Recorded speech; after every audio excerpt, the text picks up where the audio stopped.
boa tarde a todas e a todos. Vamos dar início a mais uma viagem. O nosso Intercidades vai arrancar.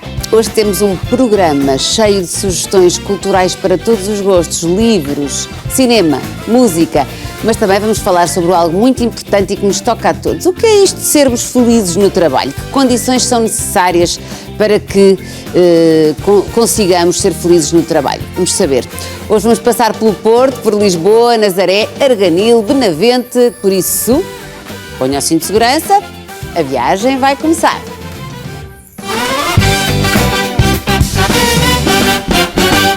E vai começar precisamente por Benavente. Na primeira paragem está a Daniela Magalhães, que nos vai apresentar um projeto muito especial onde os nossos companheiros, isto interessa-me imenso, os nossos companheiros de quatro patas podem ir de campo de férias, mas não só. E a Daniela deve estar super feliz, até está vestida a rigor, não é? Com uma t-shirt da Mentol muito gira, com um cãozinho, porque ela gosta muito de cães e, portanto, deve estar felicíssima a fazer este direto. Conta-me tudo, Daniela.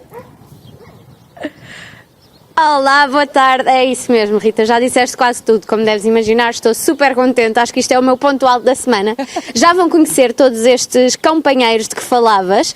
Antes disso, vamos apresentar aqui o Refúgio da Calada. Eu estou, como dizias, em Benavente e aqui tenho a Catarina, que é a proprietária aqui deste refúgio incrível que nós vamos hoje ficar a conhecer. Catarina, é impossível falar deste refúgio sem contar um bocadinho a sua história, não é? É verdade, este refúgio nasce de um conjunto de situações em que eu e o meu marido decidimos vir viver para o campo. Viemos para esta quinta, que era uma antiga propriedade agrícola. Na verdade era uma vacaria que estava desativada, portanto isto estava um bocadinho ao abandono, e quando viemos viver para cá começámos a recuperar a pouco e pouco as instalações que aqui vêm. E a Catarina também é veterinária e desde sempre teve cães na sua vida? Sempre, eu cresci no campo e vivi muito envolvida com animais, com cavalos e cães, sobretudo. O meu pai também era veterinário e por isso toda esta convivência, esta linguagem que se desenvolve entre as pessoas e os cães, eu tenho desde pequenina. E depois a formação académica que tenho também me ajudou muito nestas competências. Pronto, e depois o que é que aconteceu? Uma amiga minha, a Graça, vai viajar e tem uma cadela e diz que não conseguia deixá-la num hotel convencional. E perguntou-me se ficávamos com a cadela, que era uma ideia gira.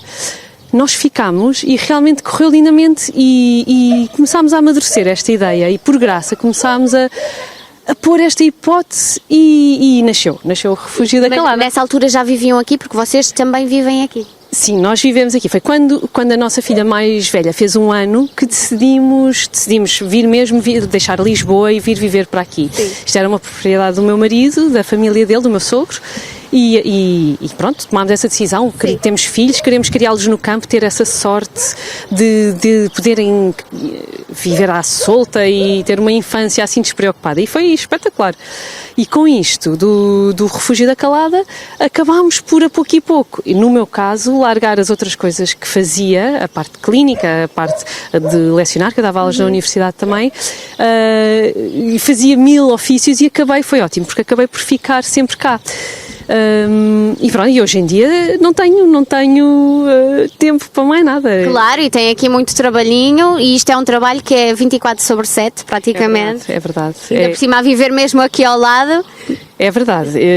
Isso primeiro faz com que eu esteja sempre em cima de tudo. É normal. É ótimo para quem deixa aqui os seus companheiros. Se aqui forma de verem, há dias em que eu ando aqui à noite de pijama, de galochas, a fazer a ronda, porque ouvi um barulho, já acho que há um javali aqui, ou porque há um cão que está a ladrar e eu quero saber o que é que se passa lá atrás, apesar de nós termos também câmaras, mas não me chega. Exato, eu sou uma pessoa tem de ver, tem de ver alguma ansiedade neste campo e então tenho que controlar tudo. Portanto, eles estão aqui como estão em casa. E há pouco nós temos a Saca e a Rolha, elas que também, nós já vamos apresentar mais pessoas desta equipa e as filhas inclusivamente e a sobrinha que está também ali, mas também temos 2 trabalhadoras de 4 patas, a Saca e a Rolha. Sem as quais isto não se fazia. O a trabalhadora número 1 de cá é a rolha. Sem a rolha nós não conseguíamos de todo... A rolha que está sentadinha, não é? É que está ali sentada, muito obediente, a nossa já é velhota.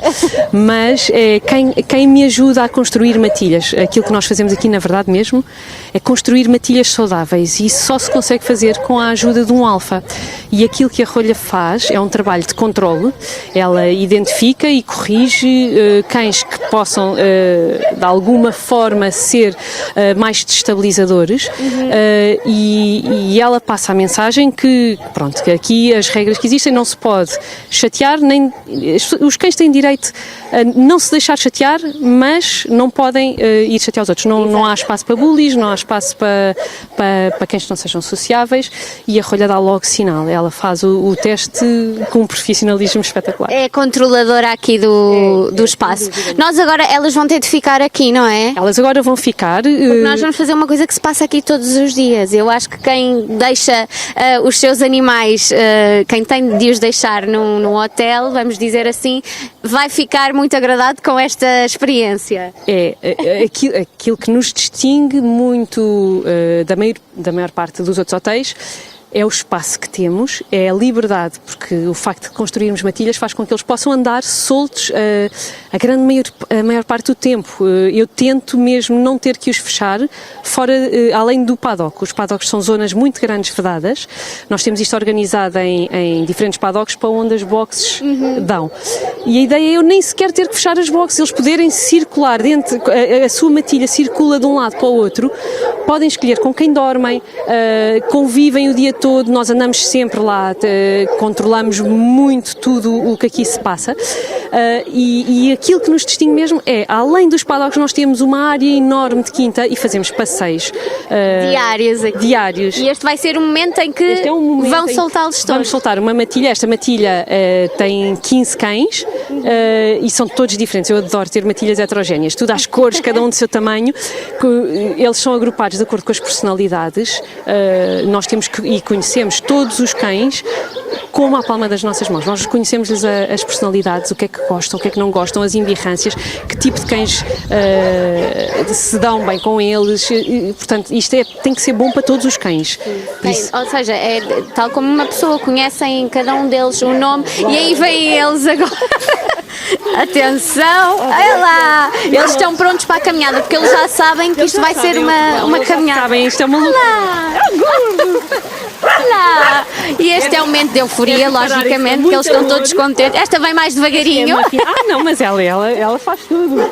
Agora podemos... E vamos então começar, já estão ali a ver um carro diferente, o nosso carro do Conta Lá, já estavam ali a cheirar qualquer coisinha, e então esta é uma caminhada que vocês fazem diariamente? Diariamente, todos os dias de manhã, aliás, nós começamos às 8, nas alturas de verão de muito calor, até começamos mais cedo, e eles saem, e é esta loucura, eles vão desejosos, vamos até à pastagem, eles correm, têm muita área, vai variando, também temos aqui um pivô, agora não está disponível, está com uma cultura, mas acabamos por fazer passeios variadíssimos e agora há ali um lago, uma charca que é a loucura. Vamos tentar chegar lá e uma das pessoas que também trabalha aqui é a Luísa, a sobrinha Luísa, e que vocês, inclusivamente, quando eles são libertados, é uma coisa que já é muito famosa nas redes sociais. É verdade.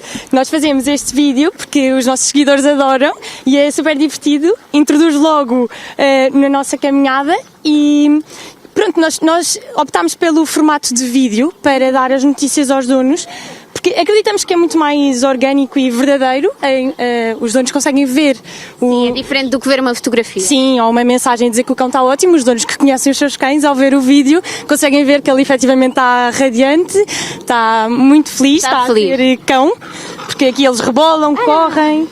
E tu tiraste a formação em marketing e agora estás aqui a conseguir juntar os dois mundos, que é ótimo. Foi ótimo, como a minha tia explicou. Eu, quando acabei o curso, estava numa fase meia perdida, não sabia muito bem que rumo tomar, mas acabei por aceitar vir para cá o estágio primeiro e adorei. Não me vejo nada num escritório um dia inteiro, por isso foi ótimo, consegui juntar estes dois mundos do campo, os animais e as redes sociais e o marketing, portanto Foi... É perfeito, adoro estar aqui. Eles estão aqui loucos à nossa volta. Vou voltar aqui ao encontro da Catarina e as suas filhotas também costumam andar aqui a ajudar, não é? Elas estão ali mais à frente, mas também costumam ajudar nos trabalhos diários. Costumam. Elas, quando estão de férias, às 8 da manhã, têm 2 miúdas fardadas, dizer, mãe, nós hoje vamos trabalhar. E ajudam, mas eu estou a falar sério. Elas são umas máquinas.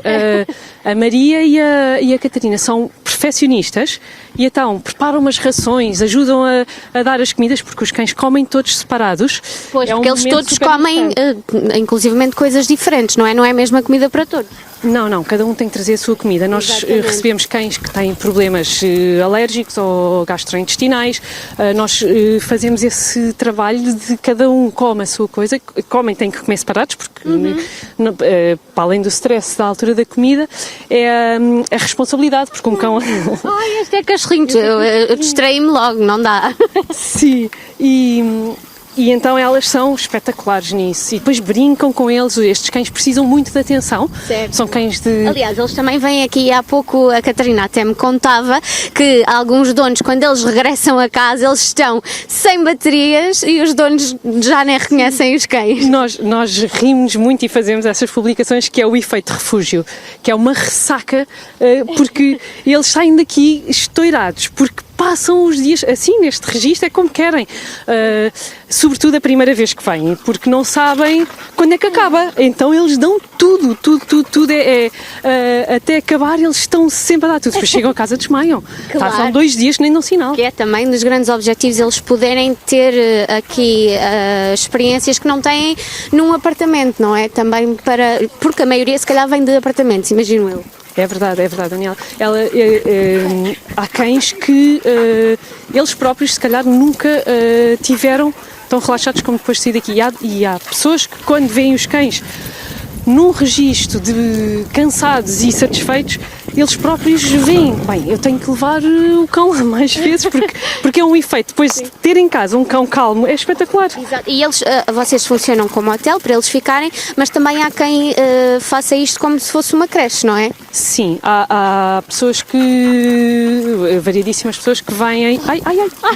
O cabo do nosso Henrique está a ser atacado, portanto, se virem a imagem um bocadinho a tremer, tivemos ali um cão mais curioso. Falávamos do... Agora até me perdi. Também. Que os cães...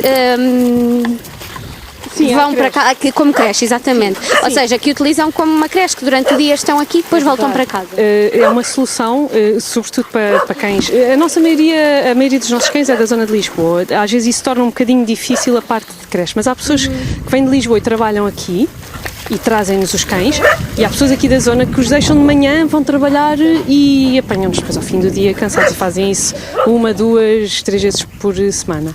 Há pessoas depois também que os trazem 1 semana por mês. Exato. Noélia, não fuja de mim, porque a Noélia é aqui também uma peça fundamental deste projeto, não é, Catarina? A Noélia é aqui a mãe de todos, como a Catarina costuma dizer. A Noélia é uma pedra basilar. A Noélia está connosco há muitos anos como voluntária, foi uma pérola que nos caiu aqui, espetacular, e é quem nos mantém aqui tudo organizado, brilhante e tudo impecável. É quem ralha connosco se nós formos desorganizadas. A Noélia anda sempre a controlar isto tudo. Tudo. E também lhe faz bem assim, não é? Muito bem, mesmo. Disse-me que até fez aí, até para a sua saúde, foi uma coisa ótima. Muito. No lugar de estar a pagar um psicólogo, vem aqui. Olá! Aqui a minha psicologia. Que é, ou seja, também todo este ar livre, toda esta convivência também com os animais, porque a Noélia há pouco disse-me que também adorava os animais, não é? Sim, adoro. Também sempre tive cães e continuo a ter. E adora. E temos aqui um cachorrinho, não se aguenta. Eu ainda queria dar aqui um beijinho também com as suas filhas. Venham aqui dizer-me uma coisa. O que é que vocês gostam mais de fazer aqui com os cães? Vocês estão aqui todos os dias também, não é? Gostamos mais de brincar com os cães, Sim. passear com os cães, dar comida aos cães. Fazer tudo com os cães. Gostas muito dos cães? Sim, Sim, e tu também? sim, eu prefiro dar comidas. É. Eles ficam contentes quando tu chegas ao pé deles para lhes dar comida.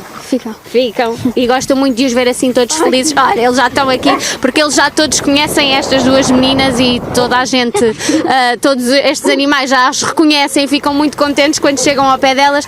Portanto, já sabem, Catarina, acho que podemos dizer que se alguém quiser deixar o seu bichinho aqui, poderão ficar descansados, que eles ficam muito bem. Nós damos notícias todos os dias enviamos vídeos, a Luísa organiza stories, que todos os dias são publicadas nas nossas páginas das redes sociais. E Refúgio da Calada, têm de ir ver. E é lá que vão encontrar todas as informações, estes querem uns miminhos, e portanto, como veem, olha, eles aqui, parece-me que eles estão super felizes, não me parece outra coisa, portanto, já sabem, Refúgio da Calada tem todas as informações na internet, é só ir ver. Daniela, sabes quem é que vai aí parar, não sabes? Sabes quem é que vai aí parar? Pois vai, o meu Zé vai aí parar com os... Mas é que seguramente vai aí parar. Olha, só para te dizer, estávamos aqui a pensar que imagem de felicidade que vocês nos deram aí. Com os cães todos felicíssimos a tomar banho aí nesse lago e olha, é uma opção de vida incrível. E que bom que já existem estes serviços onde podemos deixar os nossos animais e ir tranquilos às nossas vidas. Um beijinho grande para ti e para as tuas convidadas todas. Beijinhos. Beijinhos. Tchau. Tão bom, tão bom. E agora, como habitual, vamos fazer uma visita ao site do Conta Lá para conhecer algumas das notícias que estão em destaque. No Porto está o jornalista João Nogueira. Olá, João. Destaques para hoje. Olá, Rita. Tudo bem? Tudo ótimo. Olá. Olha, no site do Conta Lá hoje temos uma reportagem muito interessante que dá a conhecer 4 cesteiros da Vila Gonçalo, que fica na Guarda, é assim mesmo o nome. Ali naquela vila já trabalharam cerca de 600 cesteiros e hoje resistem nesta tradição 4. Neste artigo da jornalista Inês Miguel e do repórter de imagem Nuno Fonseca, o Conta Lá foi conhecer basicamente como é que são os dias destes cesteiros que carregam nas mãos esta tradição, que basicamente estão a fazê-la perdurar no tempo, uma vez que os jovens acabam por ser um pouco espantados pela falta de condições. A cestaria basicamente de Gonçalo é basicamente o berço da cestaria fina em Portugal e o número de artesãos, como tal já sabemos, está a cair neste momento e são eles mesmo que lamentam a falta de jovens na área, por razões como a falta de atratividade, o facto do trabalho ser muito manual, porque a tecnologia até aos dias de hoje não o pode substituir ou ajudar, e a pouca valorização económica. O que leva os jovens a ficarem nas suas terras é basicamente a pergunta central de outro dos destaques no site do Conta Lá, que responde após um relatório de um estudo europeu revelar que cerca de 70% dos jovens que vivem em zonas rurais querem manter-se em zonas rurais, mas com algumas condições. São condições essas como, e está na ordem de dias, temas como mais transportes, mais mobilidade, mais oportunidades de emprego e até participação cívica. Além disto, há uma parte do relatório que eu até acho muito interessante e que acaba às vezes por ser esquecida, que é uma parte mais emocional, que são as ligações à família e uma vontade de ficar perto de casa, que às vezes, nos meios rurais, os jovens acabam por ter de fugir e automaticamente acabam por ter de sair de quebrar aqui um laço com as famílias. Hoje também o turismo fluvial no Douro, uma vez que está a aumentar, a Associação das Atividades Marítimas e Turísticas daquela zona pediu mais um maior investimento no fundo, até 2030 ao Governo, uma vez que as infraestruturas do Rio Douro, muitas delas não sofrem obras há vários anos, décadas algumas, de relembrar que em 2025 a via navegável do Douro registrou mais de 1 milhão de passageiros e a nível de lucro, estamos a falar de mais de 450 milhões de euros arrecadados. Face à pressão turística, eles pedem medidas que respondam à oferta, no fundo mais sustentáveis e de qualidade. Estes são 3 dos destaques que podem encontrar no site do Conta Lá. Muito obrigada. Obrigada e até amanhã. Obrigada. Até amanhã. E do Porto seguimos para a Nazaré, onde decorre o Festival Jazz Valado. A Eugénia Contente é uma das guitarristas emergentes mais relevantes no programa de jazz e da fusão em Portugal e, claro, vai estar presente neste evento, mas também vai estar aqui connosco. Antes de falarmos com ela, vamos conhecer assim um bocadinho da sua música. Nós estamos a divertir muito, espero que vocês desse lado também. E vamos prosseguir com esta grande festa. Até já!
Isto eu não sei o que é que vocês acham, mas eu acho isto uma girl crush imediata, que pintarola descomunal que tens, Eugénia, a tocar a tua guitarra elétrica. Eu também acho que nós temos esta... Já bem-vinda. Muito obrigada. Começo logo a conversar.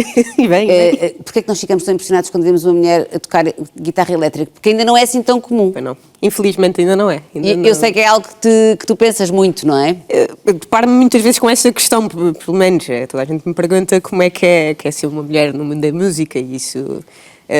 eventualmente, se tudo correr bem, há de deixar de ser uma questão, não é? Era bom sinal, mas até lá eu percebo que ainda seja, porque realmente a percentagens de mulheres na música, na estrada principalmente, é um mundo de homens, aquilo... Sobretudo neste instrumento também, não é? Sim, e noutros, mas... Há poucas, é verdade, há poucas que façam disto vida e que isto que seja o trabalho delas e que...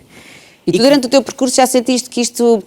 de seres mulher e tocares guitarra elétrica, que há pessoas que... nem por isso. Ou seja, efetivamente não, porque não me impediu nunca de fazer nada. Agora, o que acontece é questões... Estou na estrada, estou num teste de som, estou com a guitarra na mão pronta para começar a fazer o teste de som e alguém vem e diz: és tu que vais tocar a guitarra? E eu sou a pensar: perguntaste isso à pessoa que está sentada na bateria? Yeah. Que é o homem? Não é? Pronto. Ainda há estas pequenas coisas, ainda há malta que se surpreende muito por ver uma mulher na guitarra, lá está, porque não é assim tão comum. Então vamos lá a este percurso espetacular. Para já gosto muito de ter aqui gente dos Açores. Pois é. Que eu adoro os Açores e nós temos aqui sempre a tentar puxar também para que o nosso Conta Lá consiga estar, ainda não está da forma que nós gostaríamos, mas estará nos Açores também, na Madeira. Tu nasceste em 92, em Ponta Delgada, nos Açores, e em que é que isso te define? Percebes o que eu digo? Ou seja, vou tentar interpretar a pergunta. Sim, porque não é a mesma coisa, todos nós temos um sítio que é o nosso lugar, ainda é o teu lugar, e se isso de certa forma te definiu, não tanto como artista, mas como pessoa. Ainda é o meu lugar e acho que vai sempre ser. Certo. Há sempre aquela sensação de regresso a casa quando vou lá e é lá que está a minha família e é lá que... os natais são todos lá, onde está com a família, é lá o sítio, é a minha terrinha, não é? Pronto, pode-me ter definido no sentido em que aos 18 anos tenho que vir para Lisboa, tenho que vir para o continente, né? Venho de estudar arquitetura na altura, e saio de casa, saio daquele conforto todo do lar e vou estudar sozinha, quer dizer, fui com amigos, não é? Que é sempre menos tenso do que ir completamente sozinha. Sim, para um lugar novo. Mas ainda assim há aquela coisa de deixar lá a vida que se tem e é uma fase, uma mudança de etapa muito vincada, não é? Muito eu não sei se esta saudade de casa se de alguma forma depois influencia as minhas composições ou não. Eu diria que é uma possibilidade que pode ser por aí, não sei se será só isso, mas que há de ser lá. Olha, uma essa coisa, mas marca tu, também.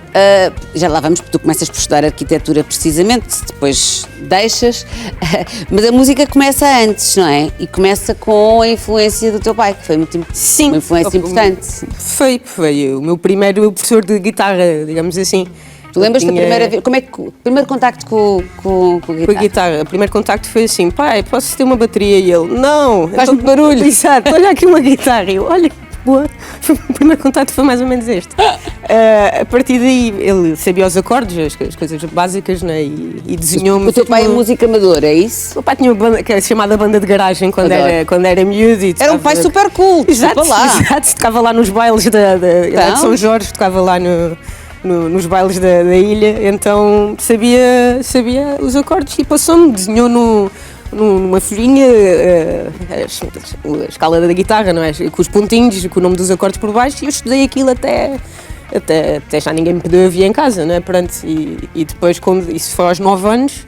Aos Pois, 10 aos anos 9 estava a fazer um concerto de Natal, já na escola, já toda contente a tocar guitarra. Foi o primeiro concerto da minha vida, foi... Mas é bastante incrível, porque para já é incrível que o teu pai, olha, lá está, esse teu pai não teve nenhum preconceito, não, bateria não, que faz, o único preconceito era o barulho, Era estava lá isso. uma guitarra e distrai. Sim, sim. E depois tu teres-te apaixonado imediatamente pelo instrumento, não é? É verdade, e tenho um irmão mais velho também, que 6 anos mais velho, ou seja, ele estava ali nos 15 anos, eu tinha 9, ele também teve uma banda nessa altura e o meu grande objetivo da semana era conseguir fazer tudo o que o meu irmão conseguia Claro. fazer na guitarra. Ele era a tua lebre. Completamente.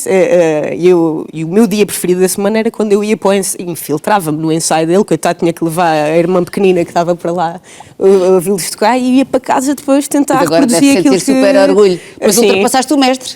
epá, pois, quer dizer, no sentido em que faço disto vida Fazes e disso vida? ele continua a tocar e toca muito bem, mas Mas não faz disso vida. Não faz disso vida, sim. Até depois vais para a arquitetura, mas não.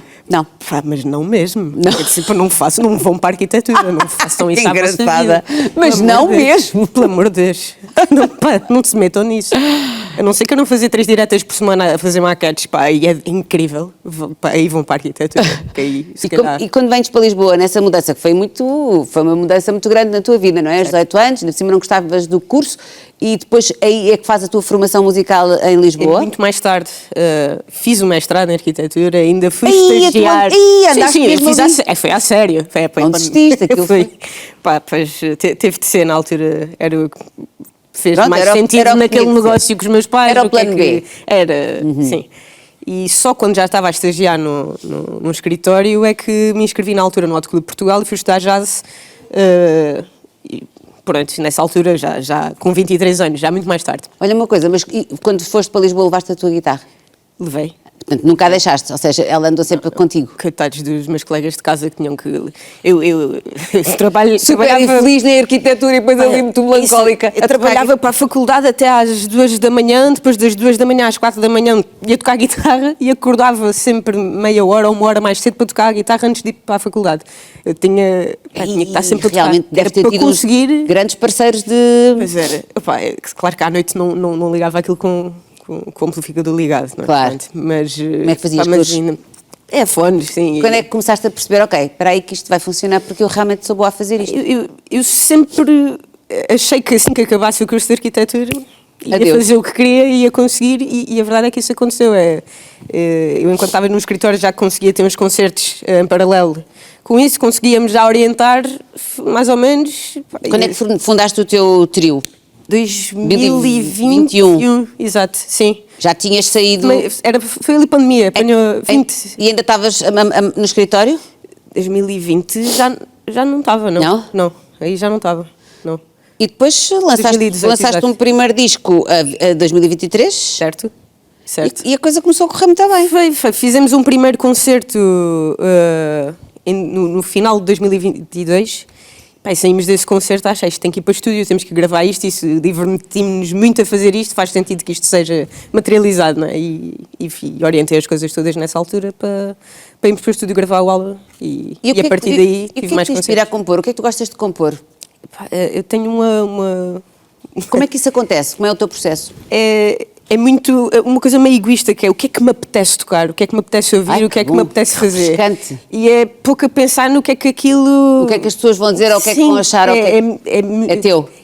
Mas é egoísta nesse sentido de, pá, eu não sei se espero que mais alguém goste de ouvir isto, se tudo correr bem mais alguém gosta, mas eu não estou a fazer música a pensar nisso, estou a fazer música a pensar no que é que me apetece tocar, o que é que me apetece ouvir e já que a música é minha, eu vou aproveitar este espaço que sou eu que estou a criar para me divertir o máximo Acho que isso é um ótimo princípio. Eu acho, aliás, que quando os artistas começam a fazer muitas concessões, a pensar no que é que os outros querem ouvir, já tem a música já é maior, já não passa na rádio se tiver mais do que 3 minutos. Se eu for fazer música a pensar nisso e não na música em si, para mim já está um princípio. Eu percebo que se tenha que pensar nisso a certa altura, certo. Mas também não sei se para o tipo de música que eu faço isso não me é assim tão relevante quanto isso. Também ainda bem, porque não estás num segmento comercial, digamos assim. Sim, e isso também dá uma liberdade muito mais... Eu acho muito mais underground. Que bom, não é? Tem que haver música para todos. Acho que sim, acho que há espaço para isto. Público para todos. E tem... felizmente nos concertos a malta no final vem-me sempre dizer que gostou. Como não? Olha ali, eu estou a ver-te a tocar, tu além de se notar que tens uma alegria, não sei, é uma atitude, é que isto também é importante, não é só o que tocamos, é a forma como nós tocamos.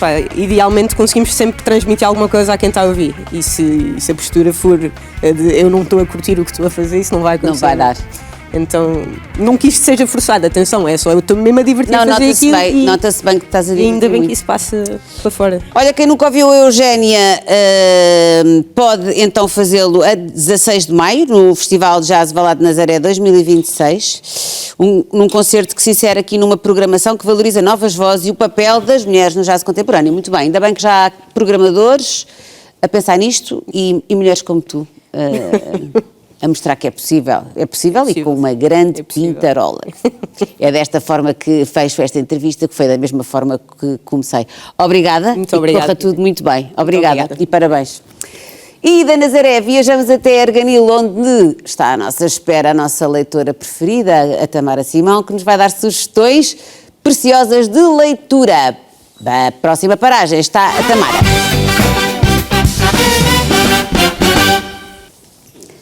Olha, eu agora dei aqui a volta, estava à espera que eu viesse para aqui, peço desculpa, mas eu apeteceu-me vir para aqui porque este é o sítio onde eu recebo sempre a Tamara. Tamara, já estás aí? Olá, Rita. Olá, querida, já tinha saudades tuas, como estás? Estou bem, eu também. Então o que é que nos trazes hoje? Conta-me lá, alguma temática em particular ou é os livros que andaste a ler? Vais partilhar connosco as tuas escolhas? Sim, basicamente eu hoje vou deixar-vos 3 recomendações, 3 destaques das leituras que eu achei que foram as melhores do mês passado. Ok. Este mês foi recheado de leituras, como seria de esperar, umas melhores que outras, mas estas aqui eu acho que vão ser sugestões espetaculares para quem nos está a acompanhar. O segundo e o terceiro foram sem dúvida os meus favoritos do mês e eu tenho quase a certeza que vão estar no top das minhas leituras do ano 2026. O meu primeiro destaque é A Viagem de Billy e eu destaco este livro não por ser a maior obra literária de sempre, de todo, mas por ser um livro que eu considerei bastante envolvente e refrescante, ou seja, tendo em conta as leituras que eu estava a fazer no momento, este foi algo diferente. E foi um livro que eu comecei a ler num domingo e terminei precisamente nesse mesmo dia, porque eu não conseguia parar de ler, aliás, eu nem dei por mim a ler o livro. E o livro conta então a história de Billy, uma menina que vive apenas com a sua mãe e que, apesar de algumas dificuldades financeiras, vive muito feliz com a sua mãe, e esta relação entre a Billy e a mãe, as suas personalidades, conquistaram-me logo no início do livro. Eu acho que foi isso que me fez continuar a ler com tanta motivação. É que apesar, lá está, das circunstâncias um bocadinho complicadas em que elas tinham que viver, elas davam a volta à situação com muito amor, muito carinho e até muita criatividade. O único problema entre a dinâmica familiar destas duas mulheres é que Billy não conhece o pai e não tem as respostas que queria por parte da sua mãe sobre o seu passado e lá está, sobre o seu pai. A determinada altura entra em cena a avó de Billy, uma total desconhecida, e ela vai alterar completamente a dinâmica familiar que elas, tanto Billy como a mãe, tinham. Altera todos os planos que elas tinham projetado. A avó passa a viver com elas e é uma senhora um bocadinho mesquinha, execrável até em certos momentos, e acaba por ser engraçado, sim, no livro, porque se calhar a dinâmica do livro acaba por ser envolvente por isso mesmo, porque há momentos tristes, mas ao mesmo tempo muito engraçados e protagonizados precisamente por esta avó. Há um acontecimento que eu não vou dizer o que é, para não dar spoiler, mas isso leva à fuga da Billy, e essa tal viagem que dá o título A Viagem de Billy, e é uma viagem onde a Billy vai tentar obter as respostas sobre o seu pai, sobre o passado da sua mãe, e lá está, é um livro que nós nem damos por ela, lemos muito facilmente, é leve para quem não quer uma leitura muito pesada, acho que poderá ser uma boa recomendação. Bela sugestão. Fiquei com curiosidade. Agora, vamos à segunda. Para quem gosta de clássicos, e eu gosto de clássicos, acho que ainda não tive a oportunidade de dizer, mas gosto muito de clássicos russos, eu li Fumo, que é um livro que segue, um clássico que segue uma fórmula que já é conhecida, típica dos clássicos russos, mas que é infalível, eu diria.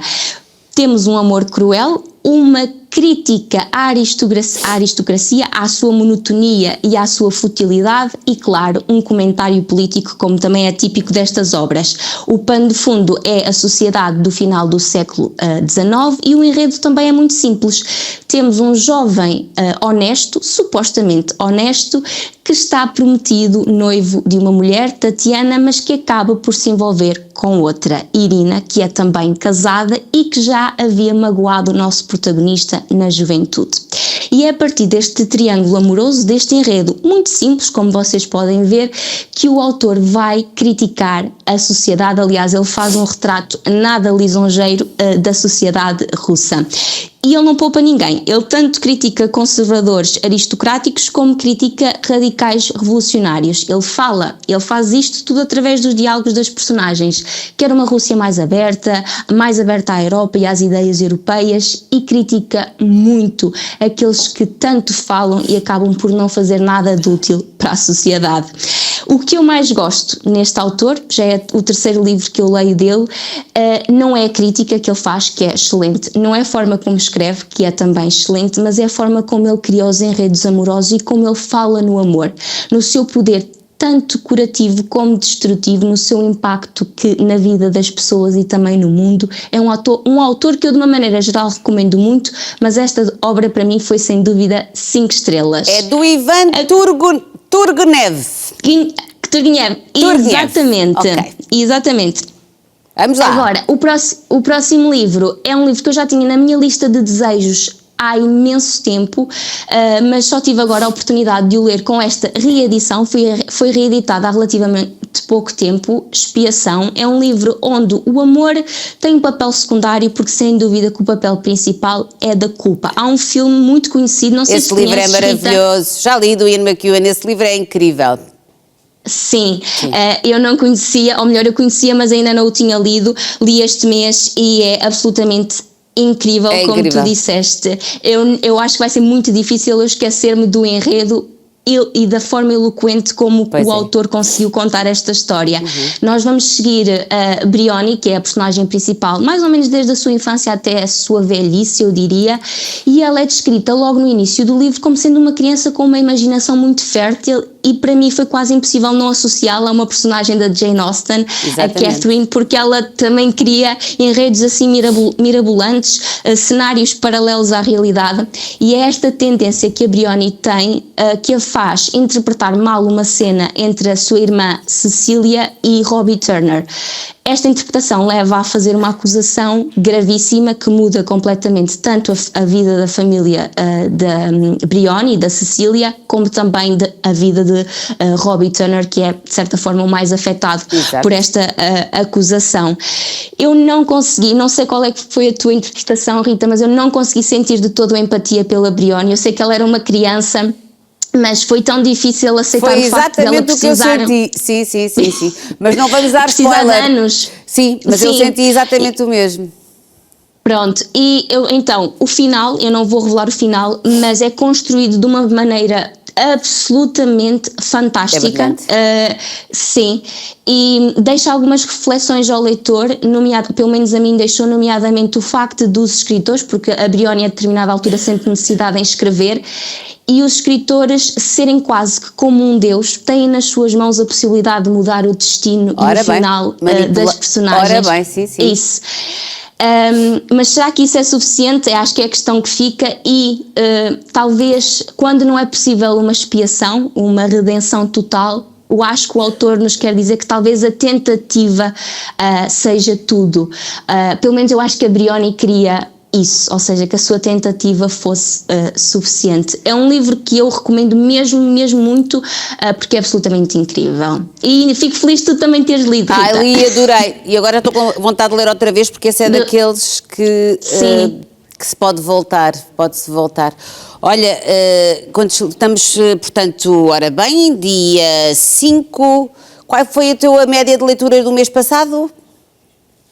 17. Como? 17, ouvi-te mal. Portanto, leste 17 livros no mês. Foi um mês fraquinho, Tamara. O que é que te aconteceu? Pois foi. E este mês de maio também acho que vai ser. Não sei, estou-me a sentir pouco motivada. Eu até tenho um desafio para ti. Ok. Sim, diz, continua. Tenho um desafio para ti, mas eu depois mando-te mensagem, porque eu vou-te desafiar a seres tu a recomendar. Não sei quando é que eu vou ter tempo, mas tu vais-me recomendar 3 livros para eu ler. Boa. 3 livros que tu gostaste mesmo muito. Ok. Para eu ler. E depois um dia eu venho aqui falar sobre eles. Corre sérios riscos de estar a recomendar livros que tu já leste. Mas olha, é o que é. É o que é. Sim. Vou tentar ser original. Ok. Está bem? Está bem, Sim, minha querida. Rita. Um beijinho grande, Tamara. Um beijinho. Beijinho, obrigada. Grande. Beijinho. E agora, vamos fazer aqui um curtinho intervalo nesta nossa viagem, mas vamos voltar, porque ainda há muita coisa para ver na segunda parte deste Intercidades. Olha, vamos receber uma mãe e uma filha, cada uma escreveu o seu livro. Vejam lá se isto não é giro. Pois é. E vamos também conhecer o novo trabalho do Tiago Betancourt, que é um grande músico, que também tenho o prazer de chamar amigo e que vem aqui conversar um bocadinho connosco, entre muitas outras coisas. Volte connosco, até já.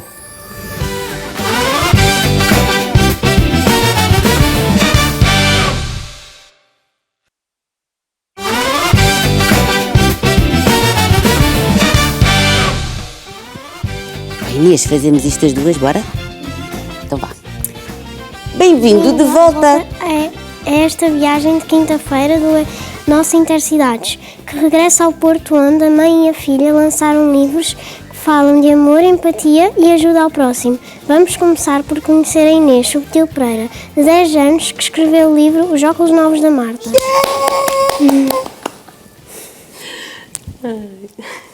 Que maravilha! Não vai entrar ali uma VT? Pois! Entra uma VT, não entra? Não entra, nós continuamos a conversar. Está bem. Ai, olha, está toda a dormir. Olá, meu nome é Inês e eu sou a autora do livro Os Óculos Novos da Marta. Este livro fala sobre respeitar as diferenças e autoestima. Respeitar as diferenças é porque ainda há pessoas no mundo que gozam com as pessoas, mas ser diferente é a coisa mais bonita que temos. Não faz mal ser diferente. E que mal seria se fôssemos todos iguais. Nem quero imaginar. E se vocês quiserem ler este livro, está online, brevemente nas lojas. Online está na Look, na Meia Longa e na Bertrand.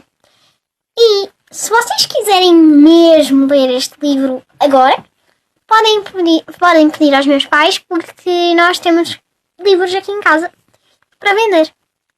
Tchau! Sejam felizes! Meu Deus do céu! Inês, eu não sei o que é que eu vou fazer contigo, tu és tão fofa, meu Deus, não é só fofa, é que tu és querida e tu dizes coisas tão importantes. Pronto, está aqui a Inês acompanhada da Joana, que é a mãe que já estava lavada em lágrimas, eu não sou mãe, também já estava aqui toda emocionada. Desculpem. Não tens que pedir Não, desculpa. tenho imenso orgulho disto tudo, não é? Claro que fico assim. Não, Inês, é tão bom sermos todos diferentes, não é? Pois é. E olha, eu tenho aqui na minha mão este livro que tu escreveste. Eu sei que, depois já lá vamos, porque tu escreveste porque a mãe escreveu o livro e a mãe também faz coisas muito bonitas. E sabes uma coisa que eu te vou dizer? Isto é mesmo assim, quando nós vemos as nossas mães, os nossos pais a fazer coisas bonitas, mais do que as palavras, o que eles fazem é o que nos vai inspirar para o resto da vida. Depois vais perceber. Mas pronto, já percebeste, aliás, tu és muito esperta. Tu escreveste este livro, que são Os Óculos Novos da Marta. Para já devo dizer-te que, para a autora, os teus óculos não podiam ser mais espetaculares. É porque, quer dizer, uma pessoa escreve um livro sobre óculos, tem que ter uns óculos incríveis, e os teus são incríveis. De que é que trata este livro? Conta-me lá.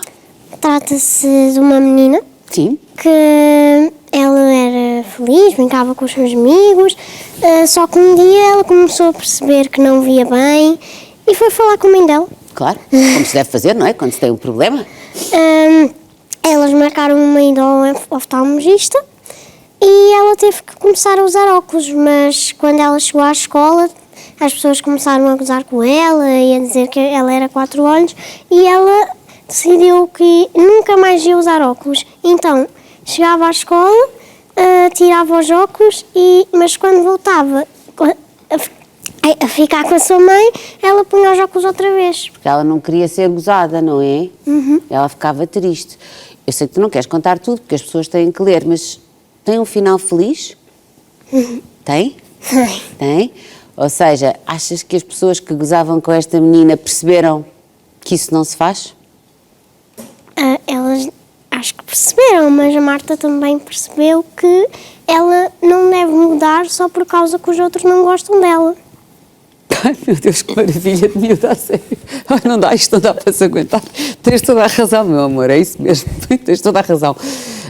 Pronto, e olha, e com esta, boa tarde, adeus, e vamos embora. Não vamos. Tens toda a razão, Inês. Olha, Inês, tu começaste a escrever, quiseste escrever um livro porque tu viste que a mãe tinha lançado um livro, não foi? Conta-me lá como é que isso aconteceu. Na apresentação do livro dela, eu percebi que ela tinha escrevido um livro para ajudar as pessoas a entender os mais velhos e a perceber que eles são pessoas normais, só que mais velhas. E depois eu quis escrever um livro para ajudar, mas em vez de ajudar pessoas a perceberem os mais velhos, para as crianças, neste caso. Usaste o exemplo da mãe e aplicaste à tua realidade, não é? És muito esperta. Joana. Ui, e agora? Falo eu? Agora falas. Parabéns. Mas obrigada. Que coisa maravilhosa, que miúda maravilhosa. Que bem que ela está a viver e a crescer, não é? Porque isto é sinal disso. Sim. Houve uma vez que uma filha me disse, não foi esta, foi a mais velha. Porque vocês são, a Inês, mas vocês têm 3 crianças, temos, não é? 3 filhas entre nós e temos o Diogo, que é meu enteado, Exato. que é espetacular também, é espetacular. Todos partilham este sentimento de família, empatia, altruísmo com os outros, graças a Deus, dividem entre eles. Mas houve um dia que a minha filha mais velha me disse, ela tinha 10 anos, a Maria, disse-me, mãe, vai ser sempre muito mais importante aquilo que tu fazes do que aquilo que tu dizes. E isto foi como uma facada no coração, porque às vezes achamos que podemos dizer, faz assim, mas o exemplo é tudo. Exatamente. E nunca mais me esqueci disto, e isto tem-se provado ao longo da vida. Todos os dias, acho que todos os dias devemos fazer este exercício, sermos cada vez melhores pessoas, e faço por mim e por elas. Isto são os pequenos checkpoints da vida em que parece que está tudo bem. Joana, fazes mesmo porque tu escreveste um livro sobre uma experiência que eu acho que é tão bonita e é tão um resultado daquilo que está aqui, não é? Que é uma experiência tua na altura da pandemia, que podes partilhar um bocadinho connosco. Sim, eu já trabalho em geriatria há muitos anos, mais ou menos há 20, desde o início no apoio domiciliário e depois como diretora de residências séniores. E fui desenvolvendo um modelo que eu acredito ser muito meu, muito baseado nos meus valores, na bagagem que carrego. Sempre me fez muita confusão o descartar coisas, o descartar pessoas, a falta de respeito pelos mais velhos. E fui-me construindo enquanto profissional. Na altura do Covid, eu acho que já era uma boa diretora de lares, eu acho que já era um bom exemplo a seguir. Na altura do Covid, quando o Covid havia uma suspeita de um caso no Porto, passa na televisão e eu estou sentada a ver televisão com os utentes do lar. Eu almoço todos os dias com eles, eu rodo as mesas, gosto de almoçar com eles. Como é que se chama o lar? Belmonte, residência sénior, fiquei em Famões. E o Sr. Manuel dá-me a mão e está a passar a possível notícia de Covid no Porto. E eu sinto-o a olhar para mim, mas não queria olhar para ele. Porque eu sabia o que aí vinha. Sim. E quando tive coragem de olhar para ele, ele disse, doutora, salve-nos. E no dia a seguir eu fui de malas e bagagens para o lar e decidi fechar o lar. Era suposto ser em 15 dias, nunca foram. Ficaste lá quantos dias? 44. Com aquelas pessoas, com aqueles utentes? Com aqueles utentes. Portanto, eu no dia a seguir venho de malas e bagagens, reuni com a minha equipa, que é maioritariamente efetiva por antiguidade, eu não tenho muita rotatividade pessoal, e disse-lhes, eu vou fechar o lar, quem quiser fica comigo, quem não quiser vai para casa, eu pago o ordenado na mesma, não há promessas, eu não sei o que aí vem, mas eu sei que temos que os proteger. Ficaram 9 comigo. Portanto, éramos 10 para 33 e foi isso que me mudou. E conseguiste? Conseguimos todos juntos. Conseguiram criar ali, de facto, uma cápsula de defesa Criámos, daquelas nós pessoas. não apanhámos Covid. Conseguimos todos juntos. Tu estiveste longe da tua família? Eu tive com quem precisava de mim. Eu nunca tinha passado uma noite sem as minhas filhas. Nunca. Eu sou aquela mãe que posso deixá-las nos avós, mas depois vou buscá-las. Porque o ser mãe é o papel mais importante que eu tenho. Mas elas têm o melhor pai do mundo. E o pai fez um excelente trabalho. Eu sei que lhes fiz falta. Claro que mãe é mãe e pai é pai. Mas o meu marido disse, Joana, tu vais estar onde tens que estar e onde o teu coração quer estar. E onde eras mais necessária, não é? Onde era mais necessária. Porque em casa ele tinha tudo controlado. E correu bem, Rita, correu bem, chorei todos os dias, tive que ajustar, e a escrita do livro vem na altura em que há uma reportagem sobre o lar, devido a isto teve muito impacto em termos de comunicação social. Foi de resto feita pela Isabel Osório, que é jornalista feita pela Isabel Osório, e a Isabel, ao fim de 3 semanas de estarem quase a viver lá em casa, os jornalistas, a Isabel e o Jorge Guerreiro, acho que sim, Guerreiro, diz-me assim, Joana, tens que escrever um livro, tu precisas de escrever um livro. Eu disse, está bem, eu vou fazer. E acho que fizeste muito bem, porque isto, de certa forma, também é um exemplo, não é? De uma boa prática. Eu acho que isto é um exemplo de uma boa prática. Atenção, de um sacrifício pessoal enorme, que não se pode, se calhar, exigir a toda a gente, nem toda a gente tem essa capacidade. Não, de todo, nem longe disso. E o livro, o primeiro capítulo, explica, porque toda a gente me pergunta, Joana, como é que tu fizeste isto? Gerir uma casa, gerir pessoas, gerir emoções. Porque era o fim do mundo daquela porta para fora. Pois é. E depois, a seguir a esse capítulo, vem como é que o meu trabalho é diferente. Porque é que eu acho que o meu trabalho é tão importante e porque é que eu acho que devo escrever sobre ele. E porquê é que tu me disseste que isso te mudou? Que mudou a tua família, mudou, porque se não fosse esta tua experiência, e que, Inês, foi difícil quando a mãe estava fora, não é? Tiveste saudades, claro, não é? Mas compreendeste o que a mãe estava a fazer. Uhum. Mas, graças a Deus, nós estivemos com o nosso pai, ele sempre ajudou-nos, sempre fez-nos ficar mais felizes, mas, como é óbvio, sempre tivemos aquela ausência. Saudade da mãe. Claro, com certeza, é isso mesmo. Está tudo muito bem explicadinho. Mudou-me, Rita, mudou-me porque eu tive tempo. Nós vamos trabalhar 8 horas por dia, não são as horas que uma diretora de um lar trabalha. Uma diretora como eu, não me estou a diferenciar positivamente de ninguém, mas estamos 8 horas e é tudo muito a correr. Eu tive tempo para me deitar na almofada com os meus utentes, para os deixar chorar no meu ombro, para chorar no ombro deles. Eu fiquei na cozinha, a minha função foi a cozinha, porque era a função mais centrada em relação a todos os meus colegas auxiliares. E ao fim de 2 dias tinha senhoras que já estavam na cozinha comigo, portanto nós criámos ali uma relação de família. E eu tive tempo para as ouvir e para perceber que envelhecer não nos tira as características pessoais. Não, isso para mim é a coisa mais importante. Nós temos tendência para infantilizar, para sermos condescendentes com aqueles que são mais velhos, que são exatamente aquilo que nós vamos ser aquelas pessoas, eles foram como nós e a essência está lá, não é? É só isso, portanto. É uma grande aprendizagem. Eu no lar onde sou diretora, tenho visitas abertas 24 horas por dia, tenho uma cama para famílias que quiserem lá dormir, não fechamos a porta a ninguém. Quem lá está à hora da refeição tem que se sentar a comer, não tem que pagar por isso. Os meus utentes escolhem, fazem a emenda ao domingo. Os meus utentes escolhem a roupa que querem vestir. Mas, Rita, eu não lhes estou a dar nenhum direito. Não, é deles. São é pessoas. Deles. O direito é deles. Eu não lhes estou a dar nada. Com certeza. E eu escrevi sobre isso. Eu fiz. E é possível. Vamos fazer igual. Olha, que família maravilhosa. A sério, obrigada. Eu estou aqui toda ranhosa, aliás, preciso que a minha equipa me traga um lenço, alguém que me ajude.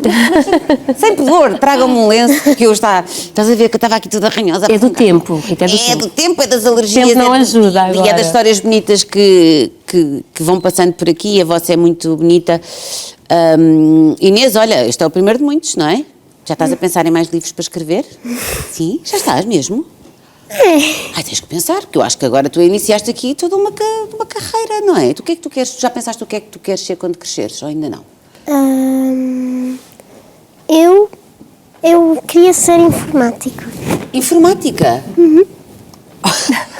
Olha, e é desperta, porque vais ganhar dinheiro, é só o que eu te posso dizer.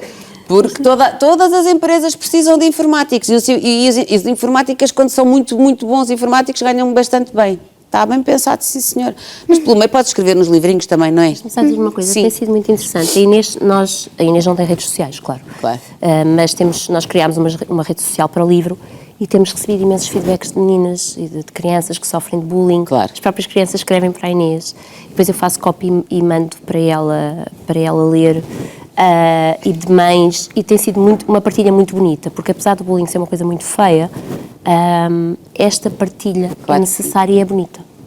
Sem dúvida nenhuma. Obrigada por isso, se os leitores da Inês estão a ver, porque tem sido, tudo chega à Inês, claro que eu enquanto mãe tenho que filtrar algumas coisas, faz parte, mas tem sido muito bonito lidar com isso. Não tenho dúvidas, que maravilha. Obrigada às duas. Obrigada, Rita. Mesmo. Na próxima paragem vamos falar de cinema e de um documentário muito especial. Damas fala sobre a participação das mulheres portuguesas na Primeira Guerra Mundial e reflete sobre memória, invisibilidade histórica e igualdade de género. Vamos espreitar um bocadinho do trabalho da realizadora Cláudia Alves. Uma das coisas positivas que a guerra nos trouxe foi ter-nos tirado de casa.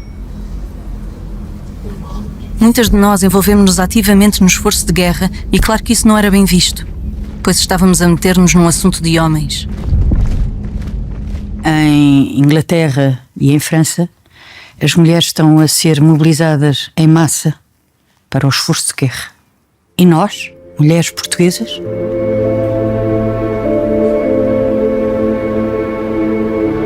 Com respeito e admiração, queria voluntariar-me como dama enfermeira para o Hospital de Ambultoso.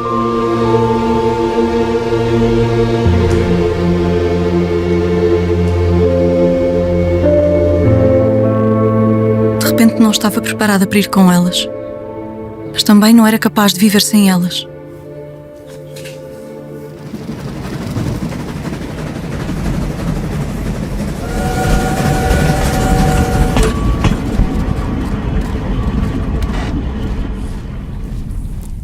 Que maravilha, Cláudia, realizadora, artista visual portuguesa. Obrigada por teres vindo, Cláudia. Obrigada. Olha, Cláudia, antes de mais, que história é esta?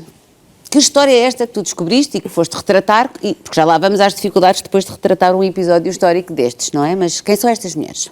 Então, é um grupo de mulheres portuguesas que viviam no início do século aqui na zona de Lisboa ou algumas fora de Lisboa e que se voluntariam para ir para a França como enfermeiras, para prestar auxílio aos nossos soldados que estavam lá já desde 17. Isto na Primeira Guerra. 16, aliás. Exato. Sim, na Primeira Guerra Mundial. Na Primeira Guerra Mundial. E como é que tu chegaste a esta história? Como é que isto acontece? Estava a fazer uma pesquisa para um documentário que se chama A Vida nas Trincheiras, mas sobretudo à volta dos homens. Pois, claro. E tinha vários capítulos, um sobre a alimentação, outro sobre a fé, outro sobre como é que eles se vestiam, um sobre a saúde e eu meti lá um sobre as mulheres. E foi quando me dirijo à Cruz Vermelha para ter um bocadinho de documentação sobre as mulheres enfermeiras, que descubro que elas tiveram uma missão incrível, que foi construir um hospital desde raiz.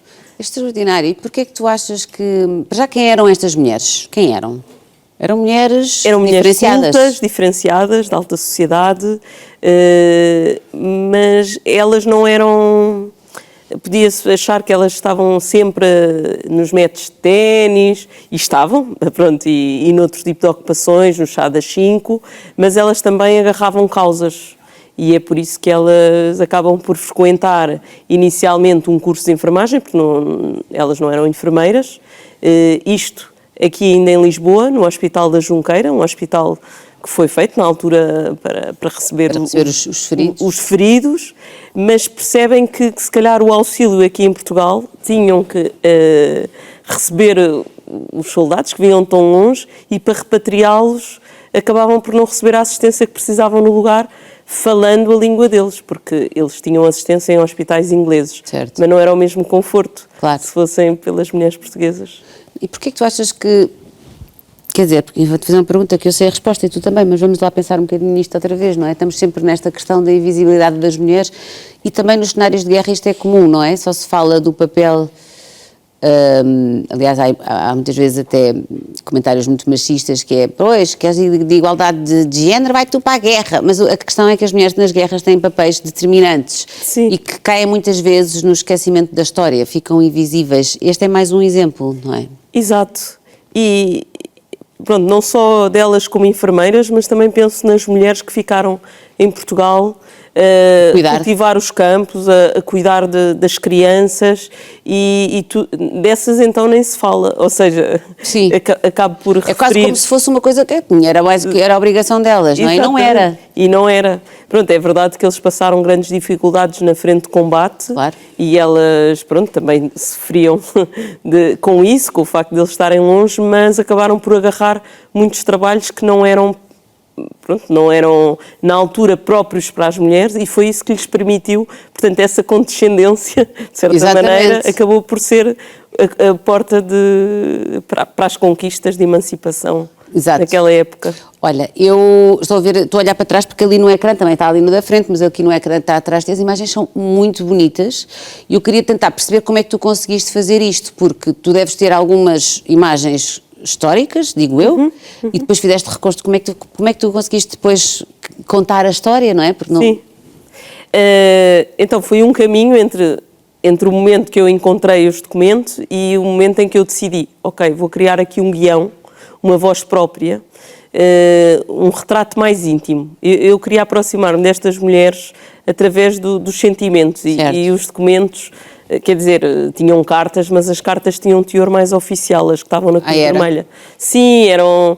Quer dizer, apesar de ter um teor oficial, havia queixumes, não conseguimos o terreno do hospital, sempre relacionado com o hospital. E eu pensava, o que é que lhes ia lá na alma, pois, não é? Exato. Por quem elas se apaixonavam, por um tenente, por, sei lá... Sim, se havia uma ligação emocional com os doentes que cuidavam, sim, essas coisas o que quer que seja. Então, pronto, encontrei diários, por exemplo, do médico Mel Brainer, em que ele fala da partida destas mulheres. Ele ia fazer parte da missão, mas acaba por não ir. Isso faz com que a dona Maria Antónia Ferreira Pinto, que é da Machef, ocupe um lugar de protagonismo que antes não tinha. Portanto, por uma série de contrariedades, acaba por ser a mulher a ocupar o protagonismo, e isso fez com que este grupo se evidenciasse, pronto, e enfim, eu aproveito isso na história para as enaltecer, mas pronto, a partir de uma maneira muito jovial, portanto, não tento enaltecer os atos heróicos. Certo, certo. Portanto, tento ir um bocadinho à vida de cada uma. Uma gostava de jogar ténis e depois vai a Paris e encontrei na Biblioteca Nacional de França uma fotografia dela, portanto, acabei por ter assim vários desvios que me levaram até à vida particular de cada uma. Tão giro, isso é muito giro. E tiveste naturalmente que usaste imagens históricas, como já disseste, documentação e depois reconstituição, não é? Exato, e a reconstituição, como é que eu me aproximei? Bem, vou ver também imagens de outros países, porque eles já tinham arquivos fílmicos e nós só tínhamos fotógrafo, não tínhamos cinematógrafo. Portanto, recorro a esses arquivos. Portanto, muitas vezes há enfermeiras que aparecem no filme, que estão filmadas, mas são enfermeiras inglesas. Certo. Mas pronto, eu uso essas imagens para ilustrar as nossas. Isso por um lado. Era a mesma época, não havia de ser uma coisa que não havia de ser tão diferente assim. Exatamente. E depois, para construir a voz off, li alguns diários, por exemplo, a autobiografia da Agatha Christie, ela também foi voluntária por Inglaterra, também uma biografia da Rainha Dona Amélia, que também estava exilada em Inglaterra e foi voluntária. Portanto, li alguns diários, juntei um bocadinho daquilo que eu sou, pensei como é que seria eu há 100 anos atrás. Fizeste muito bem. E pronto, há uma história de amor pelo meio. Enfim, eu acho que se tornou uma história com sofrimento por causa da guerra, mas também um retrato mais íntimo destas mulheres. E eu acho que é super interessante, mas isso já aconteceu noutros processos históricos, que é de facto estas mulheres muitas vezes sem ter sido esse o objetivo, terem acabado por encontrar essa brecha para conseguirem entrar na sociedade de uma forma mais igualitária. Acaba por ser muito justo que isto tenha acontecido, não é? Que tenha sido tipo, agora que já pusemos aqui o pé, já não vamos sair daqui. Exatamente. Elas, por exemplo, nem sequer podiam sair do país sem a autorização do marido ou do pai, se fossem solteiras. E eu, por exemplo, no início achei incrível, então elas vão para a guerra, deixam os maridos para trás. Isso aconteceu até ao 25 de Abril, não é? Exatamente. É que convém não esquecer. E eu pensava, então, mas elas deixam o marido para trás? Não, o marido tinha que já estar na guerra para elas poderem ir. Ou seja, todas as mulheres que eu encontro nas fichas individuais, não é que o marido autorizou, o marido também estava na guerra e elas vão posteriormente. As outras eram solteiras e há 5 divorciadas neste grupo de 40 mulheres e o divórcio já tinha sido legalizado em 1910. Portanto, eram mulheres muito à frente do seu tempo. É muito à frente mesmo. Olha, nós já podemos ver o filme Damas, já está em exibição nas salas de cinema portuguesas e estreou em 2025, não foi? No Festival Internacional. Lá fora, em Guadalajara, foi bastante bem recebido. Pois. Portugal era o país homenageado, isso também ajudou. Claro. E agora, finalmente, estreou no Porto Fame, no Batalha. Neste momento só está num cinema em Lisboa, que era o Cinema City Alvalade, e em breve a gente espera poder também mostrar noutras zonas do país. Eu acho que era mesmo importante que isso Em Coimbra já está agendado para a primeira semana de junho, entre a primeira e a segunda. Enfim, vamos anunciando pelas redes sociais. Não tiveste contacto no meio destas apresentações todas com pessoas de família que eventualmente tiveste? Sim. Tiveste? Sim, o primeiro passo a seguir ao encontro destes documentos foi ter com famílias, portanto, através da árvore genealógica. E elas tinham consciência disto, desta história destas mulheres, ou não? Sim, portanto, elas sabiam que tinham tido uma bisavó, uma tia-avó. A pessoa mais próxima que eu encontrei foi uma neta. Fiquei muito contente, portanto, devia ser uma das damas enfermeiras mais novas, a dama enfermeira Dona Jesus Beltrão, portanto, a neta chama-se Luísa Beltrão, que por acaso também já tinha escrito um livro de ficção histórica, em que a protagonista é uma dama enfermeira. E eu perguntei se era o retrato da avó, ela disse que não era exatamente, mas obviamente que se tinha munido muitos testemunhos de pessoas de família dos anos 90, quando ainda tinham memória do que é que a avó lhes tinha contado. Sabes que eu tenho pessoas como tu aqui, e já tive esta semana algumas pessoas que fizeram isto que tu estás a fazer, em relação a outras mulheres invisíveis, de certa forma, na nossa história. Fico sempre a pensar, estas mulheres agora, se viessem cá, ficariam muito contentes de ter havido uma pessoa como tu, que foi, de certa forma, buscar a história delas e torná-las reais e visíveis. E é uma homenagem também, é um trabalho que foi incrível na altura, não é? Sim. É assim, a minha intenção é que estas mulheres também possam inspirar outras e homens também, no sentido da igualdade de género, para que estas coisas continuem a acontecer, ou seja, também iniciativas positivas, portanto, perante uma calamidade, estas mulheres não baixam os braços, elas podiam ter ficado simplesmente a fazer festas de beneficência para mandar agasalhos ou conseguir dinheiro, mas elas também arregaçam as mangas. E pronto, e deixam uma vida um bocadinho de privilégios. Elas aqui viviam em palácios e quando lá chegam vão para uma tenda de campanha e é extraordinário, a pessoa comove-se ao ver estas fotografias delas com um ar ainda muito frágil. Pronto, portanto, eu imagino elas a irem ainda meninas e a chegarem já mulheres feitas passado um ano e tal. Sim. Portanto, elas permanecem cerca de um ano e meio. Com o cenário de guerra altera muito as pessoas. Exato. E depois o hospital é desmantelado só no final de 19, embora o armistício tenha sido em novembro de 18, porque havia que continuar a auxiliar os doentes que estavam em convalescência. Isso também foi algo que, pronto, deixou perplexa. Enfim, a gente imagina, a guerra acaba, pronto, voltam todos para casa. Não. E houve alguns soldados, curiosamente, que ficaram em França, arranjaram namoradas francesas, e estive nessa região onde há muita descendência de portugueses. Olha, pelo menos, correu-lhes bem. Exatamente, correu-lhes bem. Não, mas temos um bocadinho a ideia de que a imigração portuguesa fez sobretudo nos anos 60 e nesta também houve zona, essa também, vaga. Sim. Obrigada, Cláudia, foi um gosto enorme Também, mesmo. Obrigada. Estar Se consigo ver o filme, parece-me, as imagens são belíssimas. Fiquei Venham com muita todos ao vontade. cinema. Vamos que ir todos ao cinema. E agora regressamos ao Porto, onde o IPAM realizou um estudo sobre a humanização no local de trabalho. Que fatores é que contribuem para a felicidade no trabalho? É o que vamos tentar perceber com a professora Sílvia Bandeira, professora e coordenadora do IPAM do Porto. Vamos lá. Muito prazer. Olá, boa tarde, Rita. Olá, Sílvia, muito obrigada por se juntar aqui ao nosso Intercidades. Este tema da felicidade no trabalho está mais que na ordem do dia, sempre esteve, mas é bom que agora já se trata estas coisas de uma forma um bocadinho mais científica, não é? Sim. Já sabermos o que é que, com dados, o que é que realmente se passa e o que é que os trabalhadores sentem e pensam. E este vosso estudo é sobre a humanização no local de trabalho e a felicidade. E a felicidade. E a felicidade, exatamente. E que resultados como é que nos pode resumir assim os resultados? Ok, então, de uma forma muito resumida, nós não descobrimos nada, ok? As coisas já existem por elas. E a ideia foi um desafio que foi feito pelo Happiness Camp,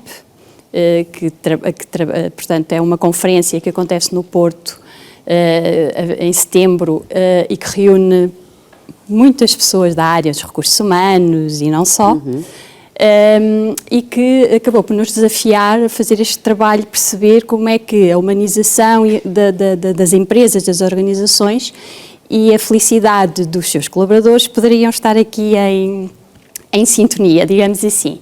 E aquilo que acabou por acontecer foi pegarmos em outros autores que já fizeram estudos sobre esta questão e pegaram-se em algumas variáveis, como seja a humanização da marca, da organização, ou, por exemplo, a questão do valor percebido pelo colaborador e mesmo a psicologia positiva, perceber de que forma é que isto poderia contribuir ou teria alguma influência em termos daquilo que é a felicidade no trabalho.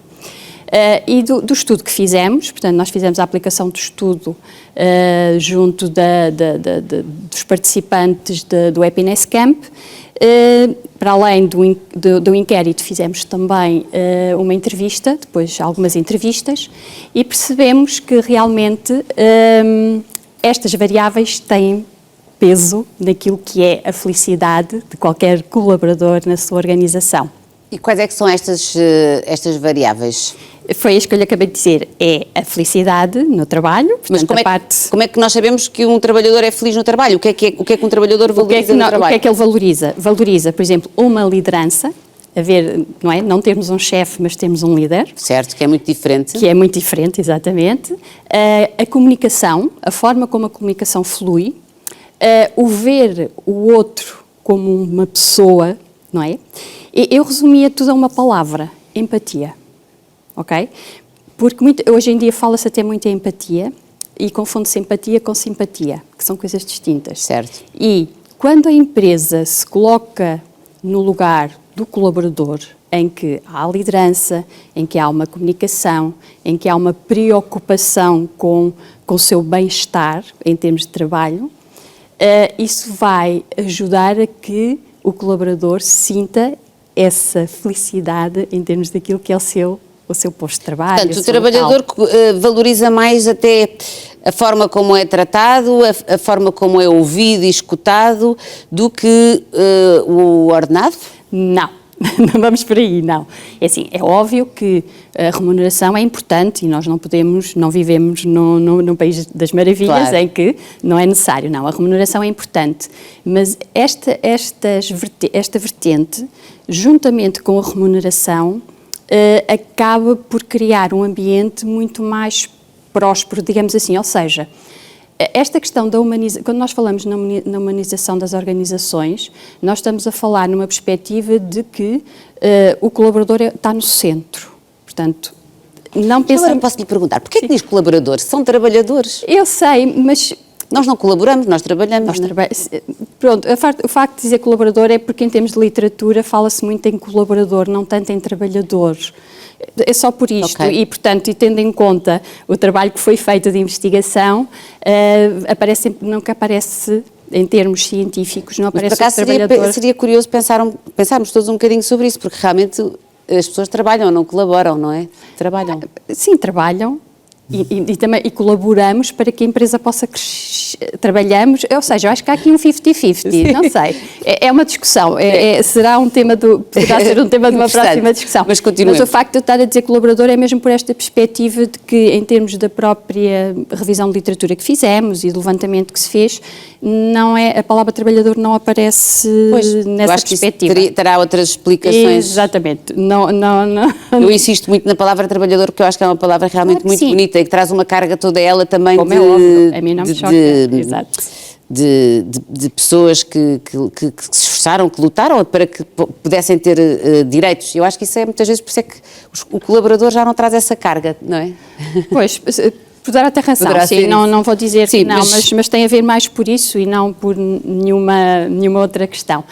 E pronto, então entrando aqui nesta perspectiva que estávamos a falar, aquilo que acaba por acontecer, a remuneração é importante, ela tem que existir, mas todas as condições que eu possa criar para dar aquela possibilidade de poder melhorar a vida do outro, ela é importante. Ela acontece, hoje em dia ela já acontece. Eu vou dar só um exemplo muito simples, numa das entrevistas que fizemos, em que uma das pessoas entrevistadas, ela dizia, para mim dá-me uma tranquilidade enorme, nada me paga isto, que é o facto, por exemplo, se eu tiver que sair às 5 da tarde para ir buscar os meus filhos à escola, ou ao infantário, onde seja, e saber que a empresa me dá essa possibilidade. Certo.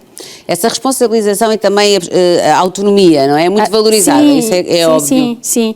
E mesmo há pouco eu também estava a falar sobre isso, que era, por exemplo, a questão de hoje em dia, ou seja, o Covid acabou por trazer coisas menos boas e coisas boas, mas, por exemplo, a questão do trabalho híbrido, que acaba também, hoje em dia muitas empresas já optam por esta perspectiva, não é?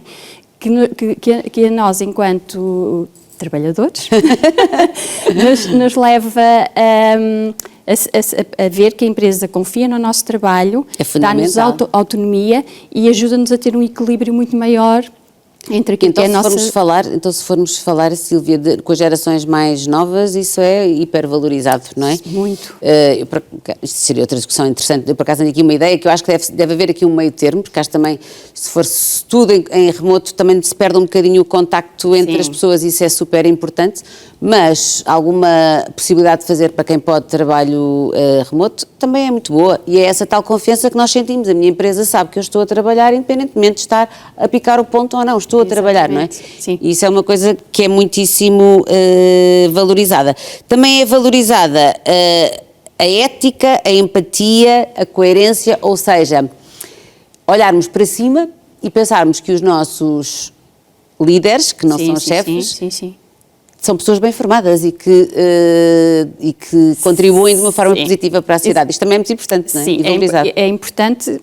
Mas, por exemplo, no estudo que fizemos, uma das coisas que identificámos é a questão da liderança. Não é fácil ser líder. Pois não. Fala-se muito, eu sou líder, mas um perfil de um líder é um perfil muito específico. E eu posso dizer que sou líder, mas posso ter alguns bocadinhos de chefe, ok? Claro. E sem dúvida nenhuma... E toda a gente falha. Como é óbvio, mas a ideia é exatamente essa, e este é um caminho, isto não vamos dizer que é ouro sobre azul, claro. Isto foi um primeiro estudo que nós temos conhecimento e foi a primeira vez importante. Que pegámos nele. Até porque nós já temos em Portugal, isso era uma coisa que não acontecia há 20 anos, não acontecia isto, nós já temos em Portugal alguns exemplos de excelentes lideranças e que são até valorizados também, têm muita visibilidade na comunicação social e bem, porque precisamente os trabalhadores que trabalham para aquelas pessoas, para esses líderes, percebem que há uma valorização destas coisas todas que a Sílvia aqui falou. E, portanto, quando falamos destes estudos, também estamos a dar um incentivo para que outras pessoas possam perceber que depois a nível até da rentabilidade das suas próprias empresas, isto tudo está ligado, não é? Completamente, porque assim, nós e as próprias empresas não se podem ver só como terem que ser produtivas. É óbvio que nós temos, quando estamos a trabalhar, temos que ser produtivos para a organização onde estamos. Mas para além da produtividade, e para eu ser produtivo, eu tenho que estar bem. Claro. Eu, se de manhã me levantar e pensar, eu vou porque quero ir, porque sei que vou contribuir, porque sei que estão à minha espera e porque eu vou. Agora, se eu me começo a levantar e digo hoje não quero, não me apetece, odeio o ambiente, odeio o ambiente, com as pessoas. Exatamente, não há liderança, ou há liderança, mas não é aquilo que, é óbvio que a coisa não acontece. E tanto que do estudo houve um dos valores em que 20% dos entrevistados disseram que, sem dúvida nenhuma, a postura da empresa contribui, o facto de ter uma boa postura, uma boa liderança, uma boa comunicação, ser ética, ser empática, representava para eles a tal, ou seja, o bocadinho da felicidade no trabalho, certo? Não é? Porque no fundo nós temos que estar em equilíbrio com todas as vertentes da nossa vida e o trabalho, nós passamos 8 horas da nossa vida. Passamos muito tempo a trabalhar. Não é? E não, por vezes nunca são 8 horas, é sempre mais um bocado. E, portanto, aquilo que fazemos e como que fazemos, temos que fazer mesmo porque nos sentimos bem, porque senão acho que também não vale a pena. E acho que é esse o caminho. E acho que já começa a existir muita gente a pensar assim dentro das organizações, dentro das empresas e esse caminho está a ser feito. Muito obrigada, Sílvia. Obrigada. Ora bem, estamos a chegar ao fim desta viagem incrível do Intercidades de hoje, mas ainda vamos ter aqui um grande convidado. Em novembro de 2025, o Tiago Tencourt lançou o 8º disco de originais a Sol, portanto é um disco recente. Antes de falarmos com ele e sabermos tudo o que está por trás deste trabalho e muito mais, vamos ver e ouvir um dos temas deste disco, Foz. E o tema é Nem Tudo é Mágoa.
destino serve uma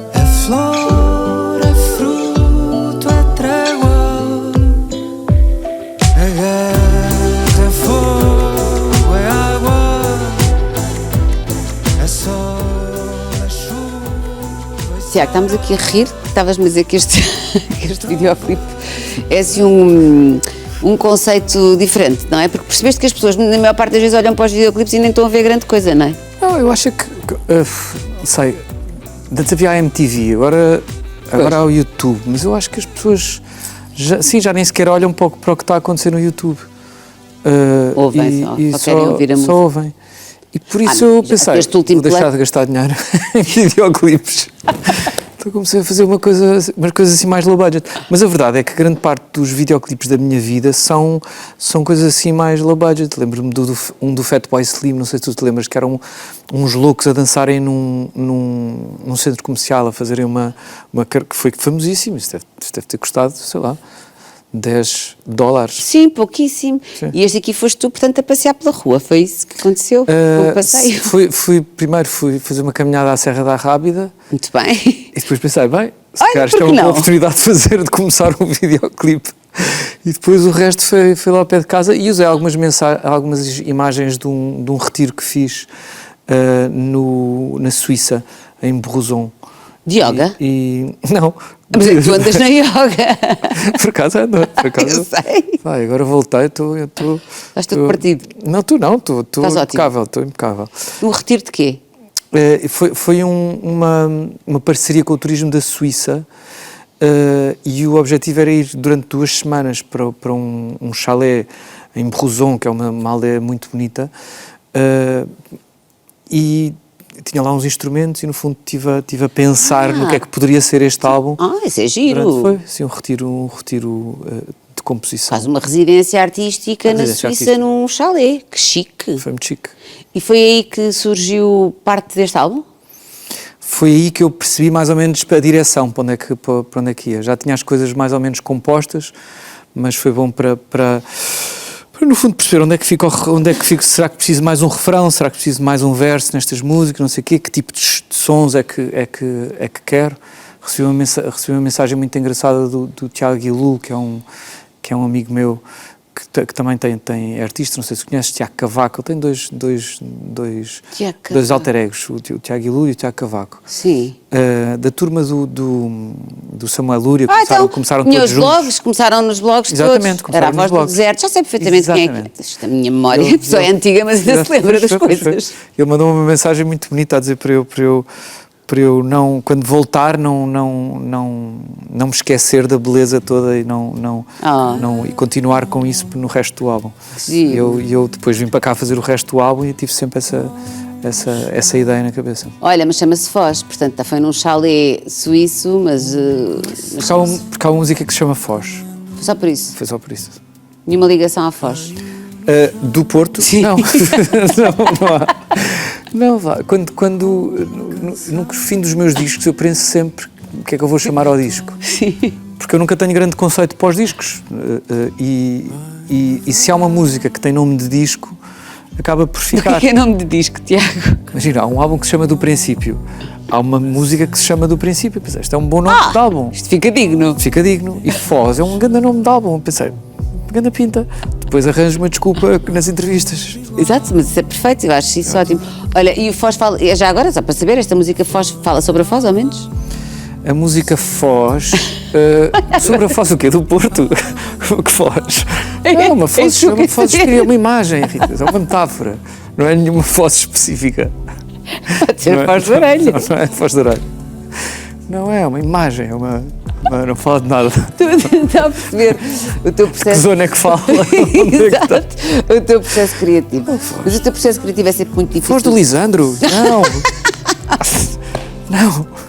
Olha, mas o teu processo criativo é muito caótico, é isto, percebes? Pronto, estamos aqui a chegar a uma conclusão. Tu nunca vais para um disco com uma ideia de agora vou... Isto, não é? Não. As coisas vão surgindo um bocado caoticamente, não é? Sim. Sem uma grande linha. Sem uma grande linha, sim. Um bocado é como as nossas vidas, não? Nós sabemos lá o que é que vai acontecer, o que é que vai acontecer amanhã. E eu vou... Mas eu gosto disso, porque há artistas que se chegam aqui e dizem, pensei nisto, aqui é não sei o quê, e está tudo bem. Família, depois vai para quê? Foi a minha infância, a adolescência, depois contei isto. Ou outros que... Não, tu é um bocado... Não sei, nunca me deu para arranjar um tema para escrever. Nem acho que isso seja muito interessante num álbum. Pelo menos os álbuns que eu ouço, eu não penso propriamente qual é que é a mensagem que o artista me quer passar ou de que é que mas não vais ler as letras e tentar perceber o que é que lá está? Não, vou tentar sentir o que é que aquilo me diz, vou ouvir e vou ver se aquilo me diz alguma coisa, se não diz. Como eu sempre ouvi música, acho eu, não estou preocupado com o que é que o artista quis dizer. Não é estar preocupado, mas eu, por exemplo, eu sou um bocado cusca, eu gosto de ir a uma letra. Olha, que eu acho que ele ali estava a falar daquela namorada que eu até conheço, quando é amigos, sim. por exemplo. Não, está imenso na moda, não é? A Taylor Swift escreve um disco que tu sabes exatamente do que é que ela está a falar, de quem é que está a falar. Olha, e a outra, a Shakira. A Shakira, não sei o quê. E isso vende, a verdade é que isso vende, mas para isso também estás a vender a tua vida pessoal toda e eu não sou essa pessoa. Tu és de toda essa pessoa. Então explica-me lá o que é que tu gostas mais neste disco. Agora dizias, olha Rita, eu não gosto de nada. O que é que eu gosto mais? Não gosto de nada. O que é que eu gosto mais? Sim. Sei lá, olha, eu fui... Sim, mas é que gostas mais, por exemplo, ou o que é que tu gostas mais daqui? Eu fui para um tema que me dá muito prazer cantar, acho que é a última música, acho eu, que se chama Não Sei, que é acho que é a primeira vez que eu tenho uma letra que não é minha, é da Milhanas, é uma frase. Adoro Milhanas. É uma frase que a Milhanas convidou-me para cantar uma música com ela e não sei o quê, depois acabámos por ficar amigos e essa altura vi uma frase que ela tinha escrito muito bonita e fica com aquilo na cabeça e acabava... Não, mas ela não está em lado nenhum. E eu fiquei com aquilo na cabeça e depois acabei por musicar. É uma frase minúscula. Diz: sobre amanhã não sei, pode ser que o encontro se desfaça. Hoje foi bom, ontem também. Hoje foi bom e amanhã não sei. E eu só musiquei isto. Só que depois pensei: vou dizer outra vez não sei. Depois vou dizer outra vez não sei. E vou dizer outra vez não sei. Então eu repito, sei lá, mas 30 vezes não sei, mas é uma coisa que é bastante terapêutica de se dizer, sabe? Pois é. Não sei várias vezes. Toda a gente sabe tanta coisa, não é? Toda a gente sabe tudo. Numa era em que toda a gente sabe tudo. Ainda anteontem estava a ser entrevistado na RTP por causa das tempestades e a senhora estava-me a fazer perguntas que eu fazia ideia. E eu, olha, eu não sei, eu não sou a pessoa indicada para depois no final da entrevista. Mas não se enganaram? Não, depois no final não, eram coisas tipo, olha, acha que está a ser feito o suficiente para as coisas e eu disse, eu não sei, eu não sou a pessoa indicada, claro, não estou no terreno, não faço ideia. Sou Presidente de Câmara. E depois de pedir desculpa por não responder no fim, depois é que hoje em dia as pessoas têm opiniões para tudo e eu depois, mas olha, não tenho. Eu assumo, não sei, pronto, não sei. Adoro. É libertador. Olha, mas não foi só com a Milhanas que trabalhaste neste disco, bem não? Também tens a Raquel? A Raquel, é uma colaboração? Collab, eu precisava de um sample. Sabes o que é um sample? É um bocadinho de uma música. Normalmente é uma música que já existe. E é uma música onde eu usei vários samples. Usei tipo de cantalentejano, de um também tu? De um coro minhoto. Também tu com o cantalentejano. Eu gosto muito de atenção, mas está super na moda. Está um bocado de maneira estranha. Está na moda. Está descontrolado. Está um bocado descontrolado. Eu não gosto muito desta. Diria até que é apropriação cultural dos próprios alentejanos. Sabes? É uma coisa um bocado a popalhar o cantalentejano. Está um bocado estranho. Mas não. É um sample que nem sequer se nota muito. O que é? E precisava a certa altura de um sample de fado e eu estava a ouvir uma coisa que era uma coisa muito específica. Eu pensei, em vez de estar 2 meses à procura de um sample que encaixa aqui, porque é que não liga à minha querida amiga Raquel Tavares e ela apareceu lá na sala de ensaio, gravámos aquilo em 5 minutos e depois no fundo eu estraguei aquilo que sujei aquilo que gravámos e aquilo parece que é um sample com 40 anos e foi gravado coisa, mas foi gravado ali. Isso é giro, essa parte do trabalho, não é? É verdade. De estragar o que os outros fazem. É criativo. Não, da parte de... Tu gostas de trabalhar com outros artistas? Ou és assim mais um lobo solitário?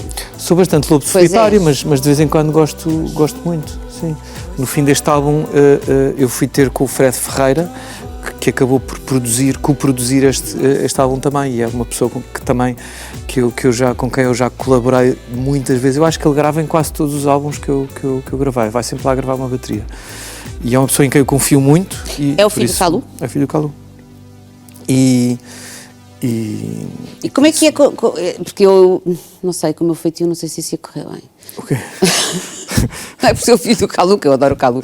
Não, tu estás no estúdio, não é? E depois como é que funciona o trabalho entre o produtor ou coprodutor e tu? Ele diz assim, olha, Tiago, mas olha que isto fica muito mais giro assim. E tu, e depois há umas ideias que gostas e outras que não gostas. Como é que isto funciona? Explica-me lá. É assim. É? Mas quer dizer, acaba por ser decisão minha. Claro. Mas porque eu, se calhar, imagina, estava-me a lembrar no primeiro disco do Estoranja, eu lembro-me que não gostei, o dia o Estoranja não tinham teclas, e o produtor pôs teclas nas músicas, eu não sabia de nada, foi a primeira, na altura, para gravar qualquer coisa, não se podia gravar nada em casa, então, quando uma pessoa ia para estúdio, eu não fazia ideia o que era estar em estúdio. Não fazias, claro. O processo todo, não fazia ideia de nada. E por isso sou tão inexperiente que não sei impor a minha posição. Nessa altura, agora já sabes. Nessa altura, exatamente. E por isso, eu lembro-me do produtor, no fim do dia das teclas, ele telefonou-me a dizer, Tiago, estavas com um ar um bocado triste hoje. Eu disse, pá, pois, porque eu não tenho muita... Não adoro as teclas, não acho que não nada contra, mas acho que não tem muito a ver com o género, com o que nós somos, com o que a banda é, não sei o que, pá, confia em mim, isto vai ficar espetacular, não sei o que.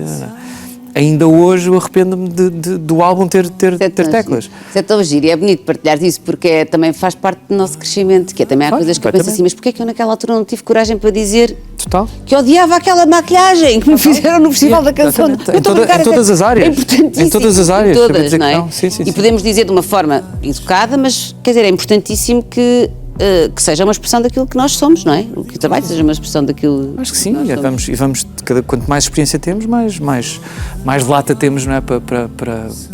Mais vergonha perdemos de dizer estas coisas. Agora já perdi a vergonha. Só que eu e o Fred somos muito amigos e por isso no fundo acaba por ser uma discussão e acho que nunca não chegámos a nenhuma altura onde ele me disse, pá, Tiago, isto é péssimo, e eu, pá, fica na mesma. Não, acho que foi sempre uma procura onde chegámos e um resultado onde chegámos juntos, acho. E ainda continuas a gostar de apresentar as tuas canções ao vivo? Sim, gosto muito. Há músicos que não adoram, gostam mais da fase do estúdio e que sofrem imenso. Eu não sei, eu gosto. Tu gostas? Eu gosto e não fico mas nada. Gostas assim mais de coisas mais assim. Gosto de tudo. Mais intimistas? Gosto de tudo. Gosto mesmo, preciso de tudo, preciso de concertos com a banda toda a bombar num espaço exterior e preciso também de concertos mais intimistas onde eu consigo falar com pessoas. Sim, sou eu que faço tudo. Mas eu também estou com músicos que são todos muito melhores músicos que eu, porque eu não tenho formação e por isso tudo o que faço é um bocado disfarçado. Ainda não continuas a achar isso incrível? Passados estes anos todos? Não, o que eu faço... incrível de bom, eu acho. O quê? O facto de tu seres um autodidata e de seres eu acho que tu és sobretudo um poeta. Mas o que eu faço é relativamente simples em termos musicais, é relativamente simples. Mas o simples é a coisa mais difícil de se conseguir. Sim, mas eu acho que também por causa disso, acho que o facto de eu não saber demais sobre música faz com que eu faça canções porreiras. E mesmo assim são complicadas para os dias de hoje, não é? Que está tudo um bocado, parece que só ouves música para miúdos de 6 anos na rádio, é uma coisa meio estranha.